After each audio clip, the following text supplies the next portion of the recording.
Nafasku menciptakan kasih, menciptakan kasih.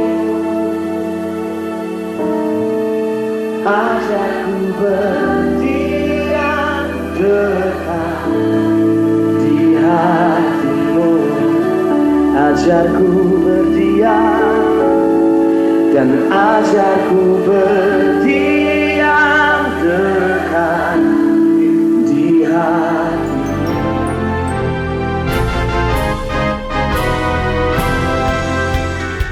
Shalom semuanya, kita berjumpa lagi dalam ibadah online Pesat Community.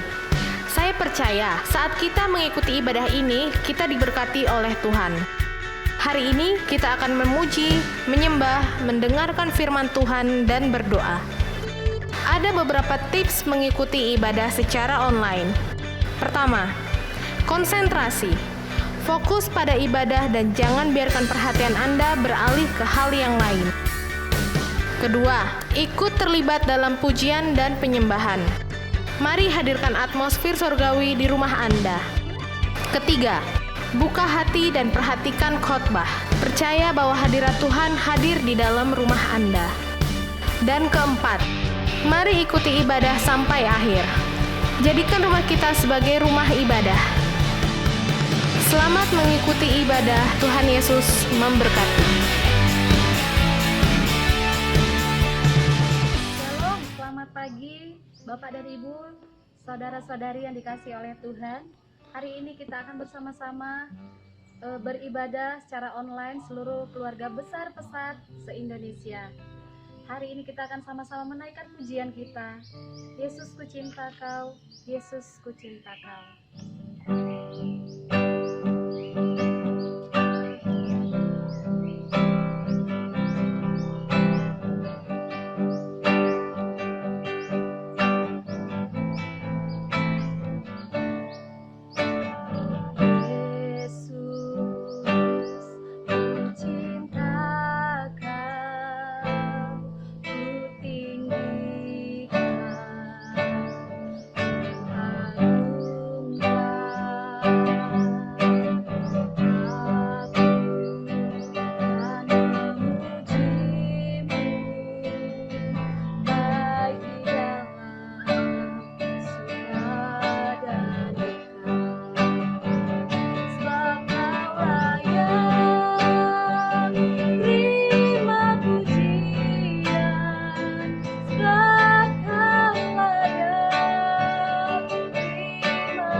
Baik, Bapak, Ibu, dan saudara-saudari yang dikasihi oleh Yesus Kristus, hari ini kita akan siap diberkati oleh kebenaran firman Tuhan. Mari kita sama-sama naikkan pujian ini.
Shalom Bapak Ibu Saudara yang dikasihi oleh Tuhan. Sebelum kita mendengarkan firman Tuhan, kita akan berdoa terlebih dahulu. Bapa di surga, Bapa yang kami sembah di dalam Yesus Kristus Tuhan, kami mengucap syukur berterima kasih buat kesempatan yang Tuhan berikan bagi kami. Kami boleh bersekutu, kami boleh beribadah untuk mendengarkan firman Tuhan. Terima kasih untuk kesehatan, kekuatan, kehidupan yang Tuhan berikan atas kami. Dan sebentar kami akan merenungkan firman-Mu. Kau berbicara bagi kami semua, urapi hamba-Mu, urapi kami semua. Di dalam nama Yesus Tuhan, kami berdoa dan mengucap syukur. Amin. Bapak Ibu yang dikasihi oleh Tuhan, kita akan baca dari Matius pasal 20 ayat 25 sampai dengan 28. Ayat 25 demikian firman Tuhan, tetapi Yesus memanggil mereka lalu berkata, kamu tahu bahwa pemerintah-pemerintah bangsa-bangsa memerintah rakyatnya dengan tangan besi dan pembesar-pembesar menjalankan kuasanya dengan keras atas mereka. Ayat 26, tidaklah demikian di antara kamu. Barang siapa ingin menjadi besar di antara kamu, hendaklah ia menjadi pelayanmu.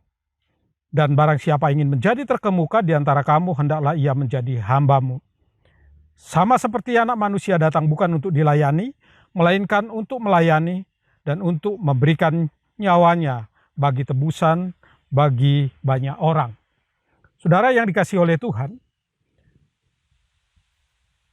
tema yang kita akan bahas dalam ibadah kita pada hari ini adalah servant leadership. Kepemimpinan pelayan, kepemimpinan hamba. Apa itu servant leadership?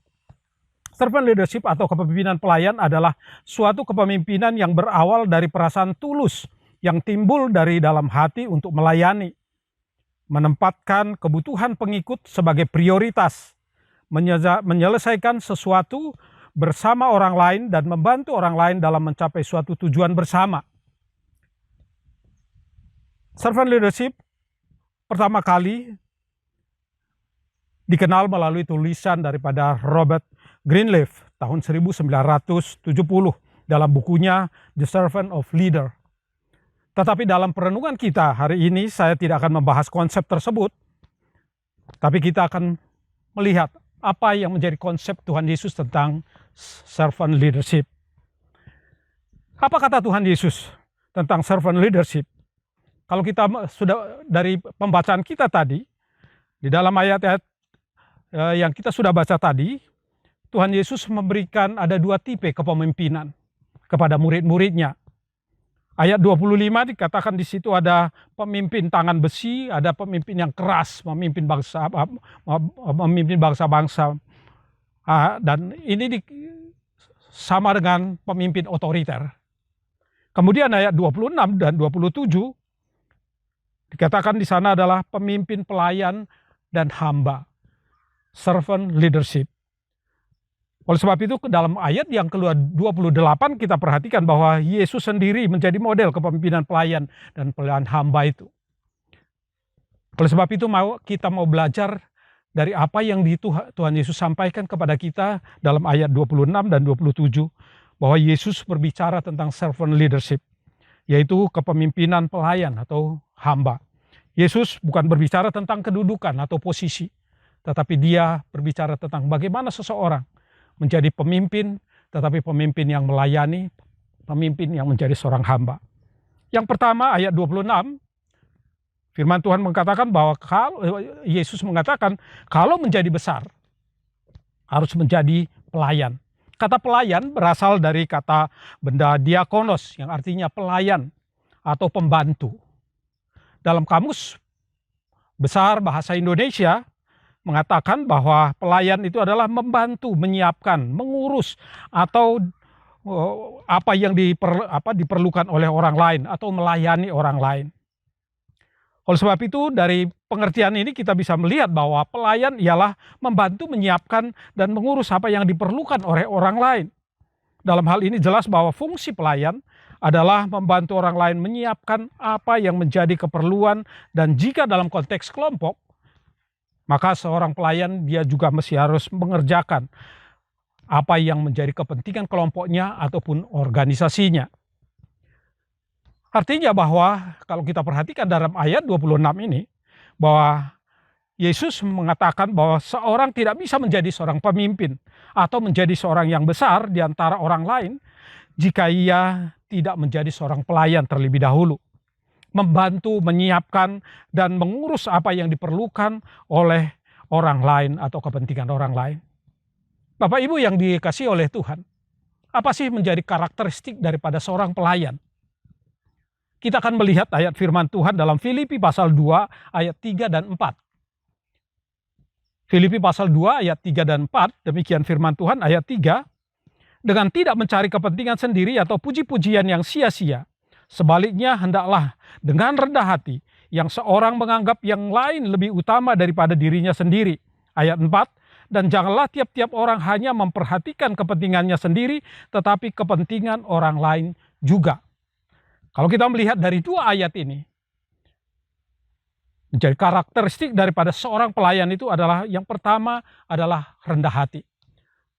Rendah hati adalah ketika kita mengakui segala keberhasilan, segala sesuatu yang ada dalam hidup kita ini adalah investasi daripada Allah dan juga investasi dari orang lain dalam hidup kita. Oleh sebab itu, kalaupun toh kita mendapatkan jabatan, kedudukan, atau posisi dalam kepemimpinan dalam satu lembaga, itu karena investasi daripada Allah dalam hidup kita dan juga investasi dari orang-orang yang kita pimpin. Hal yang kedua, kalau kita perhatikan dalam ayat yang berikut, jadi dikatakan di sini mengutamakan kepentingan orang lain, mengabaikan ego. Menjadi pemimpin, pelayan, harus mengutamakan kepentingan orang lain. Yang ketiga, kalau orang rendah hati, melayani dengan rendah hati, mengutamakan kepentingan orang lain, dia juga mesti harus mengasihi orang itu. Dan jelas, kalau orang yang rendah hati dan bisa mengutamakan kepentingan orang lain, dia mesti harus memiliki kasih dalam hidupnya. Oleh sebab itu, kita semua yang sudah dipanggil oleh Tuhan.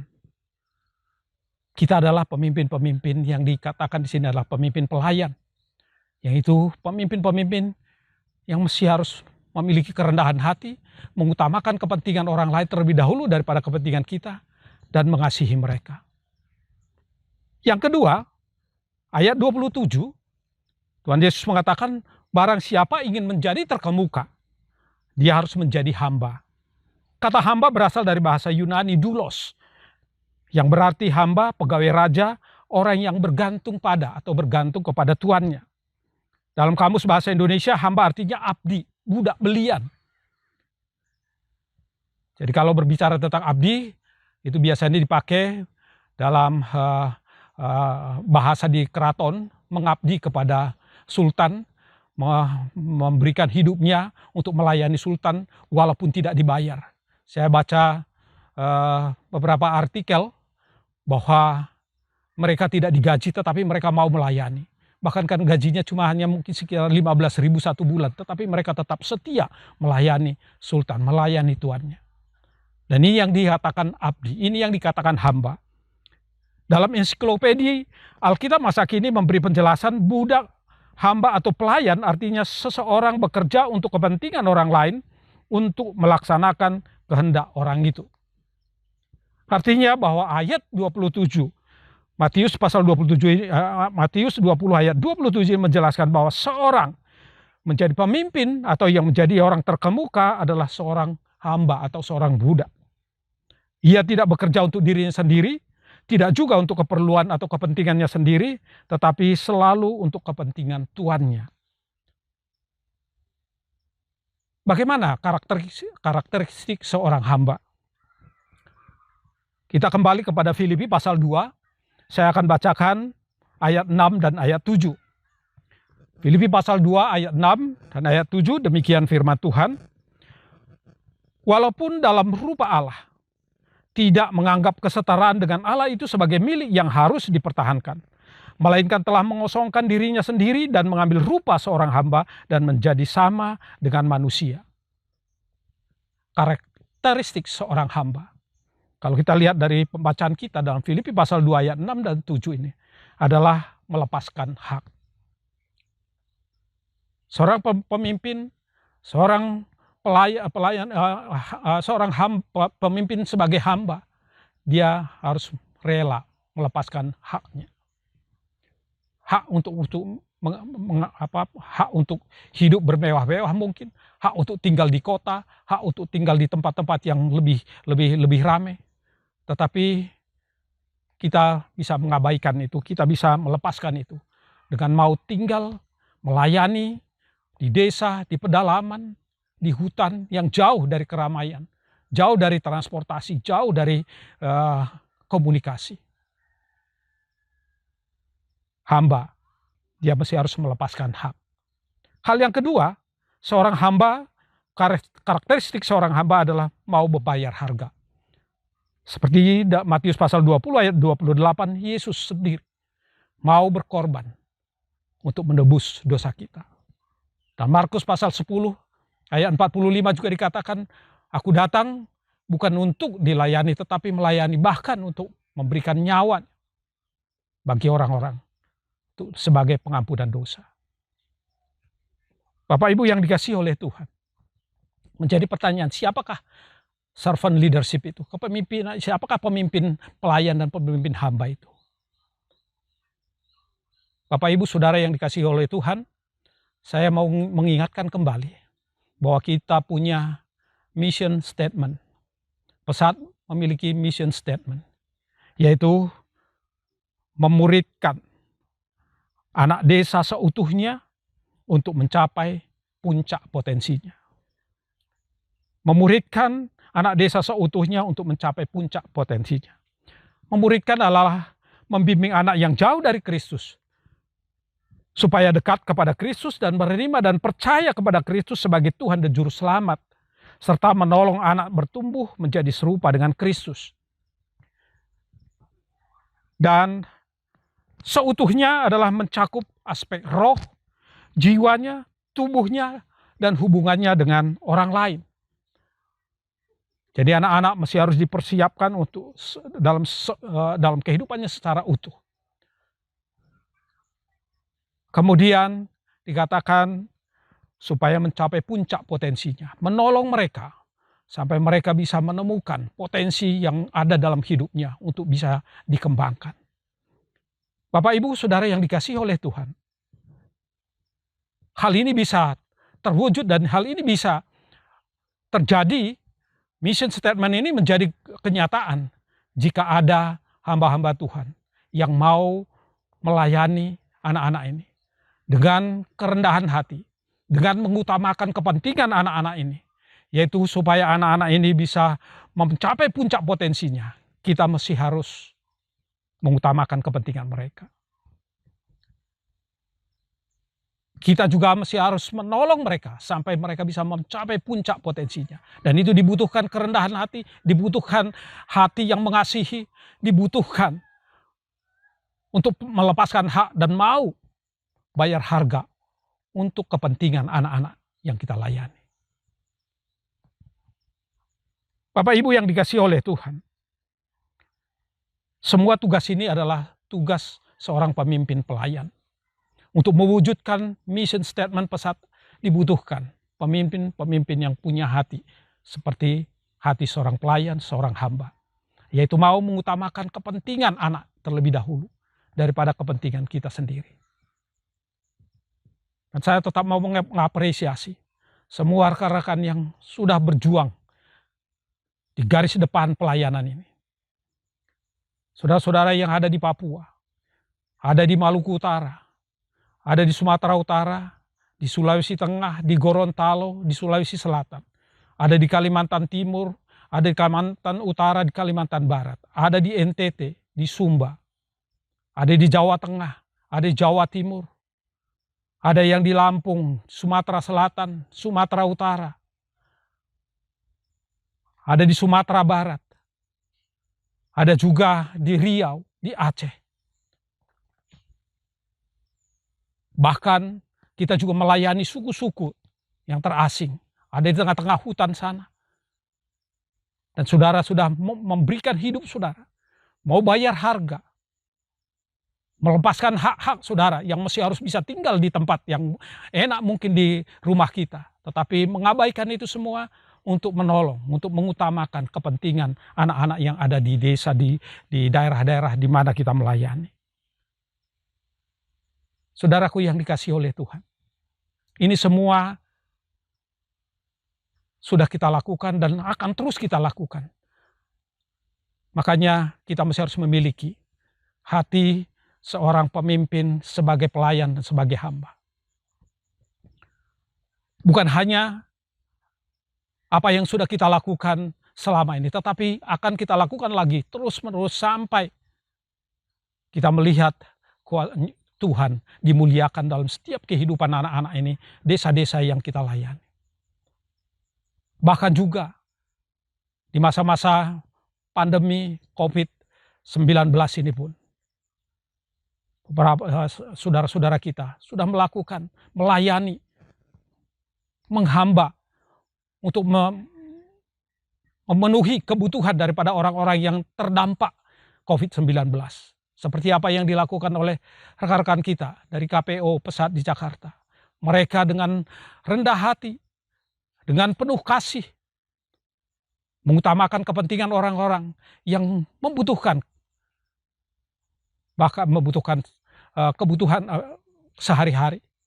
Mereka berbagi, ada yang di pinggir kereta api, ada di pinggiran-pinggiran kota, ada di tempat-tempat yang kumuh. Berbagi bahan pokok, berbagi masker, dan juga seperti yang dilakukan oleh rekan-rekan kita, baik ada di Lopait, ada di Papua, ada di Sumatera Utara, bahkan di tempat-tempat yang lain, bahkan ada juga yang melakukannya mungkin pribadi lepas pribadi, yaitu menyatakan suatu kasih kepada orang lain dan mengutamakan kepentingan orang lain. Saudaraku yang dikasihi oleh Tuhan, oleh sebab itu makanya kalau kita berbicara tentang servant leadership, dan itulah yang semestinya yang kita lakukan. Kepemimpinan pelayan, kepemimpinan hamba itu adalah menjadi tugas kita. menjadi kewajiban kita untuk melakukannya demi kepentingan orang-orang yang kita layani, demi kepentingan bangsa ini, demi kepentingan anak-anak yang akan kita persiapkan menjadi pemimpin-pemimpin masa depan. Yang pada akhirnya kita akan melihat setiap lutut bertelut, setiap lidah mengaku bahwa Yesus Kristus adalah Tuhan bagi kemuliaan dari Bapa. Dan inilah yang kita mesti rindukan terjadi dalam kehidupan kita. Oleh sebab itu, dari perenungan kita pada hari ini, kita bisa menemukan minimal ada 5 hal karakteristik yang kita mesti harus miliki dalam kehidupan kita sebagai pemimpin pelayan, sebagai pemimpin hamba. Yang pertama, kita mesti harus rendah hati. Yang kedua, kita mesti harus mengutamakan kepentingan orang lain. Yang ketiga, kita harus mengasihi orang-orang yang kita layani, orang-orang yang kita dipercayakan oleh Tuhan untuk kita layani, baik anak-anak, baik orang dewasa, baik siapapun. Yang keempat, kita mau melepaskan hak. Kita mesti rela untuk tinggal jauh dari keluarga, jauh dari sanak saudara kita, untuk kita bisa tetap di satu tempat untuk melayani orang-orang, mengutamakan kepentingan mereka, pendidikan mereka, kerohanian mereka, keselamatan mereka. Dan yang terakhir, kita mau bayar harga. Apapun harganya, kita mau bayar. Asal semua anak-anak, semua orang-orang yang kita layani, menerima Yesus menjadi Tuhan dan Juru Selamat dalam kehidupan mereka. Kiranya perenungan kita pada hari ini membawa kita terus untuk kita senantiasa memiliki hati sebagai pemimpin pelayan, memiliki hati seorang pemimpin sebagai hamba. Agar nama Tuhan dipermuliakan, nama Tuhan ditinggikan, jiwa-jiwa dibawa kepada Tuhan, percaya kepada Yesus Kristus sebagai Tuhan dan Juru Selamat dalam kehidupan mereka. Kiranya Tuhan memberkati kita semua. Amin. Baik, kita akan mengakhiri ibadah kita hari ini. Sebelumnya kita akan bersama-sama berdoa syafaat. Kita angkat satu pujian.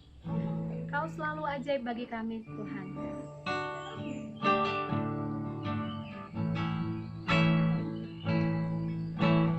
Kau selalu ajaib bagiku. Jalanmu tak terselami. Saat kau yang membuka pintu, tak ada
Mari Bapak-Bapak, Ibu-Ibu, kita satukan iman percaya kita berdoa untuk Indonesia, untuk orang-orang yang Tuhan kasihi dan juga komunitas besar.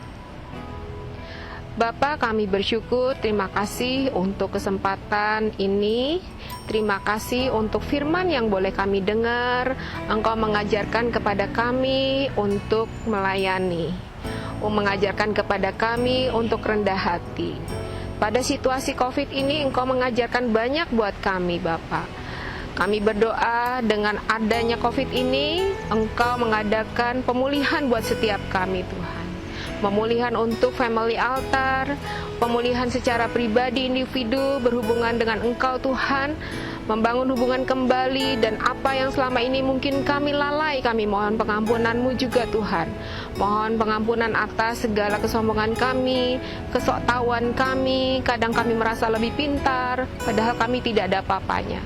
Pada situasi ini, Engkau mengajarkan kami juga untuk senantiasa bersyukur. Kalau kami boleh ada sebagaimana kami ada saat ini, kami percaya itu karena Engkau begitu mengasihi kami, Tuhan. Kami bersyukur, terima kasih untuk semuanya. Terima kasih Tuhan untuk orang-orang yang ada di balik pelayanan ini. Orang-orang yang tidak kami kenal secara pribadi, tapi kami percaya Engkau mengenal mereka.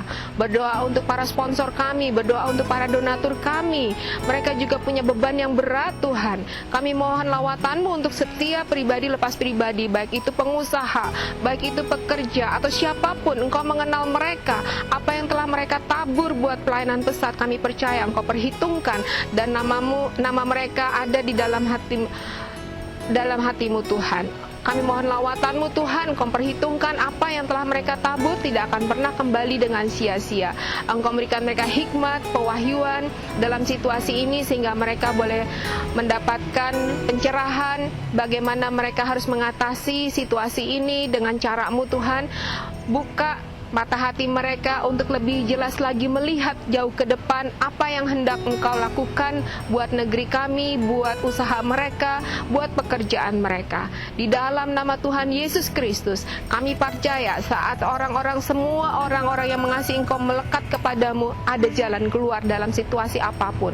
Buka mata kami, Tuhan, untuk dapat melihat peluang sekecil apapun, Tuhan. Di dalam nama Tuhan Yesus Kristus, kami juga berdoa untuk kesehatan mereka. Kami juga berdoa untuk keadaan keluarga mereka dalam situasi COVID ini. Kami percaya Engkau mengadakan pemulihan buat semuanya. Di dalam nama Tuhan Yesus Kristus, kami juga berdoa untuk semua anggota komunitas pesat dimanapun berada, Bapak. Di desa-desa, Bapak, guru-guru, Bapak, yang betul-betul berjuang, Bapak, dalam kehidupan mereka dan juga dalam pelayanan mereka, Bapak, untuk anak-anak yang Kau percayakan untuk kami layani.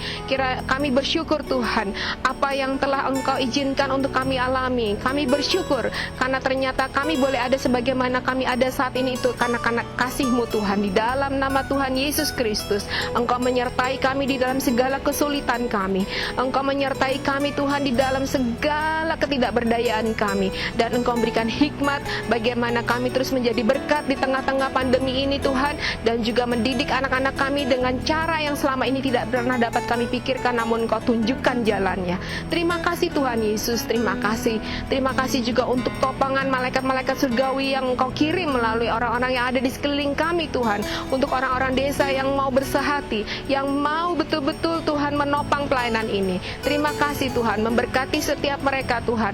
Memberkati juga, Tuhan, untuk setiap tim medis, Tuhan, yang bekerja bersama kami, Tuhan. Kami juga berdoa untuk mereka, Tuhan. Mereka saat-saat seperti ini betul-betul totalitas dalam pengabdian mereka, Tuhan Yesus. Engkau melawat mereka juga. Engkau berikan kekuatan buat mereka. Engkau menyatakan kasih-Mu, Tuhan. Nyatakan bahwa Engkau senantiasa menyertai, Tuhan. Engkau mendampingi keluarga mereka, Tuhan. Teguhkan iman percaya mereka, tidak kendur, karena apa yang mereka lakukan saat ini betul-betul sangat dibutuhkan. Memberkati setiap mereka, Tuhan. Kami mau percayakan kesehatan mereka ke dalam tangan kuasa-Mu, dalam tangan perlindungan-Mu, Tuhan Yesus. Terima kasih, Tuhan Yesus. Terima kasih. Kami juga berdoa, Tuhan, untuk negeri tercinta kami ini, Indonesia. Memberkati Berkati para pemimpin pemerintah kami, terutama untuk presiden kami. Engkau mesertai dia di dalam segala kebijaksanaan dan keputusannya. Engkau juga tolong untuk masyarakat Indonesia untuk menangkap segala keputusan ini dengan baik Tuhan, tidak ditentang, tidak diprovokasi atau apapun Tuhan, karena apa yang diputuskan oleh presiden kami melihat itu untuk demi kesejahteraan masyarakat sendiri. Terima kasih Tuhan Yesus, terima kasih. Kami terus memohon penyertaan-Mu Tuhan di dalam situasi ini Tuhan. Sertai kami Tuhan untuk dapat melewati pandemi ini dengan cara-Mu Tuhan. Kami percaya di dalam Engkau tidak ada yang mustahil, bahwa setiap kami Tuhan memperoleh kemenangan demi kemenangan secara pribadi di dalam nama Tuhan Yesus Kristus. Berkati juga Tuhan para pemimpin-pemimpin besar Tuhan. Engkau tolong mereka, Engkau juga berikan hikmat kepada mereka, pewahyuan kepada mereka, bagaimana cara jalan keluar di dalam situasi seperti ini, dan tetap menjadi berkat dan tetap teguh memegang perintah-perintah-Mu di dalam nama Tuhan Yesus Kristus. Terima kasih Tuhan Yesus, terima kasih memberkati pesat, memberkati Indonesia Tuhan di dalam nama Tuhan Yesus. Haleluya. Amin.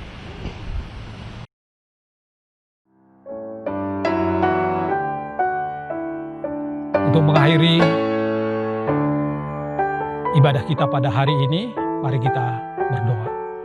Bapa di surga, kami mengucap syukur, berterima kasih kepada Tuhan atas persekutuan yang indah. Walaupun secara online, kami bisa bersama-sama memuji Tuhan, bersama-sama mendengar firman Tuhan dari seluruh pelosok tanah air Indonesia, dimanapun kami berada. Terima kasih Tuhan,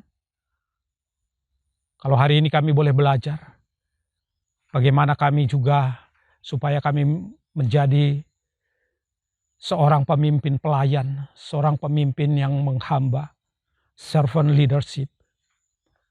Tuhan ajar kami untuk kami menjadi orang-orang yang rendah hati, orang-orang yang mengutamakan kepentingan orang lain, memiliki kasih sama seperti Yesus mengasihi kami. Agar kami juga Tuhan mampu dan mau melepaskan hak-hak yang harus kami pertahankan, tetapi kami masih harus abaikan itu demi kepentingan orang lain. Dan ajar Tuhan kami untuk membayar harga asal nama Tuhan dipermuliakan, asal Tuhan ditinggikan dan diagungkan. Terima kasih Bapa. Kami percaya setiap kami terus Tuhan bawa untuk memahami, mengerti rencana-Mu dalam setiap kami. Kami adalah orang-orang yang Tuhan sudah panggil menjadi pemimpin-pemimpin di masa depan, bahkan masa kini, bahkan juga di masa depan. Kami berdoa supaya setiap anak-anak yang kami layani, mereka disiapkan menjadi orang-orang yang terkemuka, orang-orang yang besar, pemimpin-pemimpin di masa depan. Terima kasih Bapa. Kami bersyukur, berterima kasih. Berkat-Mu atas kami semua, berkat-Mu atas semua yang kami, orang-orang yang kami layani, anak-anak yang kami layani. Terima kasih Bapa. Kami akan akhiri ibadah kami pada hari ini. Saudaraku yang dikasihi oleh Tuhan, mari kita terima berkat Tuhan. Berkat dari Allah Bapa, kasih karunia daripada Tuhan Yesus Kristus, persekutuan dan pertolongan Roh Kudus senantiasa menyertai kita semua dari saat ini sampai Tuhan Yesus datang kedua kali. Kita semua yang percaya, sama-sama kita katakan amin. Tuhan memberkati. Shalom. Terima kasih untuk kebersamaan kita dalam ibadah kali ini. Sampai jumpa lagi, Tuhan Yesus memberkati.